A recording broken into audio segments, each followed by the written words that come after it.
Welcome back to Sports by GSMC Podcast Network.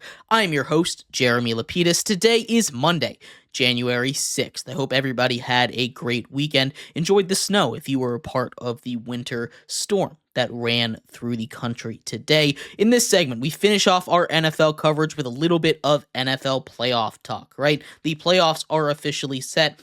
But not all 14 teams are created equal. We'll go over all 14, put them in categories. Top tier, bottom tier. That's coming up in just a second here on Sports by GSMC Podcast Network. But before we do that, remember, if you would like to be an even bigger part of the show than you already are, all you need to do is go to gsmcpodcast.net. Or if you are on YouTube, you can use that super chat feature. If you do either of those two things, a message should pop up on the bottom of the screen for you, me, and everybody else around the world to see. If you do have a burning question about sports, anything at all that you would like to ask, go and throw that in the comments. Throw it in the chat. I will get to it as soon as I possibly can. I appreciate everybody so much for sticking around, talking some sports with me here on a beautiful Monday, January 6th. But like I was saying, we are going to get into the NFL playoff tiers, right? There are plenty of ways to break this down. We're going to get a little bit creative with it, right? It's not just contenders. It's not just pretenders. There's a couple of in-between tiers there, but we're going to start off simple. I think there are five teams that are true contenders this year in the NFL. And you're going to start off with the usual suspects, right? The Kansas City Chiefs, the team that is looking for the first ever three-peat in the history of the Super Bowl era in the NFL. They are getting hot at the right time. They are a team that is incredibly dangerous, and they're getting lots of rest, almost a month of rest for those starters after sitting out in Week 18. They're getting the equivalent of basically 3 weeks off. That is crazy to me that happens. The Chiefs are firmly in that contending tier. Same with a couple of their AFC rivals, right? You have the Bills led by Josh Allen, and they're always going to be in that contending tier. They took care of business against not just the 1 seed Kansas City Chiefs, but also the 1 seed Detroit Lions. Both 1 seeds in the conference were felled by Josh Allen and the Buffalo Bills. No one else in football can say that. Now, a couple teams came close, but no other team in football can say that they beat both 15-win teams this season.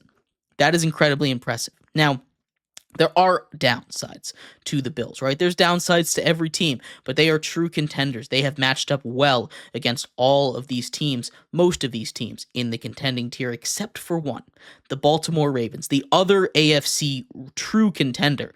In my opinion, the Baltimore Ravens, led by potential MVP winner Lamar Jackson, Derrick Henry, who potentially could win the Offensive Player of the Year. The defense that has continued to get better and better as the season has gone on. They absolutely destroyed the Bills. They took care of business against them. No other team in the contending tier has been able to say that they did that, right? This is a Ravens team that when they are on, like they are on right now, the offense is in a groove that I have not seen for a while, that I've not seen really all season out of them. That is an incredibly tough team to beat. They are playing their best football at the most important time, and they are true contenders. Now, getting out of the AFC, there's just 2 teams in the NFC that I see as real contenders. Now, I will say the NFC is much deeper than the AFC. I think you can go 1-7 in the NFC. You can only go about 1-5 in the AFC, in my opinion, and that's where we get to the pretenders, but that's later. The 2 pretenders in the NFC, first of all, it's obviously the 1 seed, the Detroit Lions, finishing at 15 wins on the year. That is an incredible year, right? They set franchise records in just about everything offensively. Wins, points, touchdowns scored, yards per play, and the points per game. At 33.2 points per game, the Lions not only set a franchise record, but have moved into the top 20 all-time.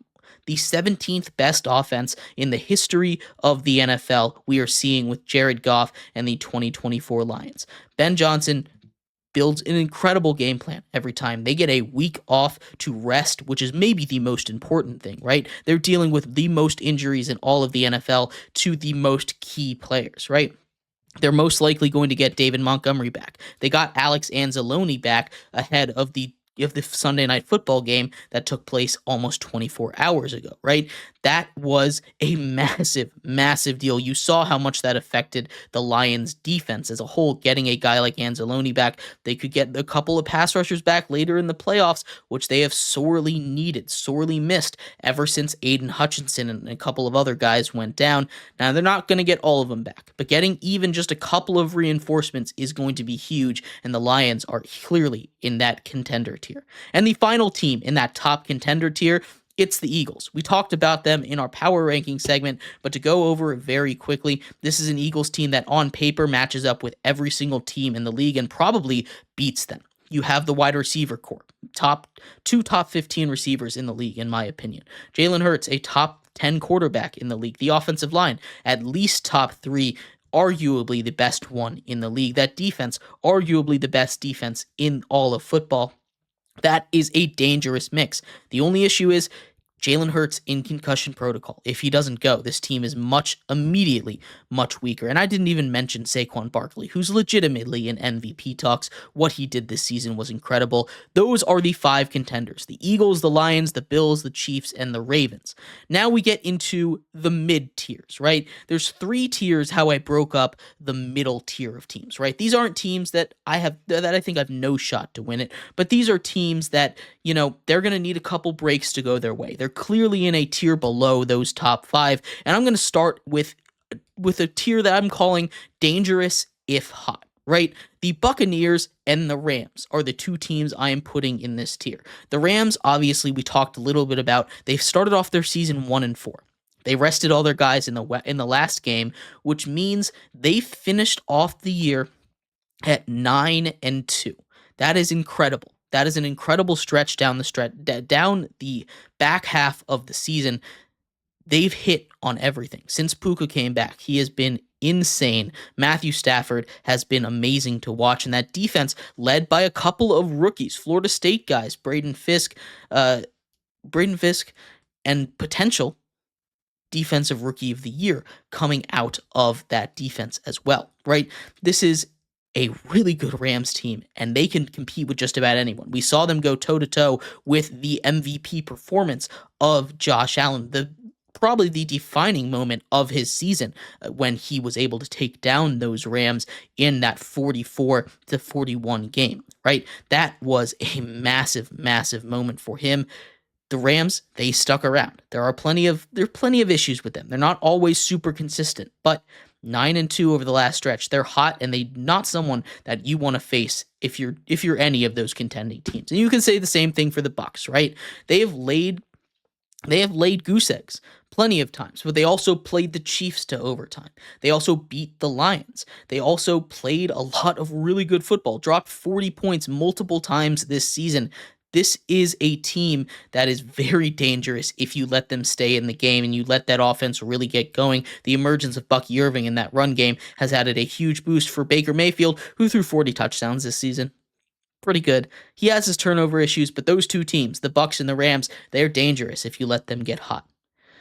Getting into the next tier, right? These are teams that I think could conceivably do it, right? They're not in that kind of dark horse range like the Rams and the Bucs are, but these are teams that are still clearly a step below the top contenders, right? The Vikings, the Commanders, and the Packers fall in this tier, right? The reason I put the Vikings in here as opposed to the top tier is because of what we just saw against the Lions. And my big concern with them is, how does Sam Darnold handle that extra pressure that is the playoffs?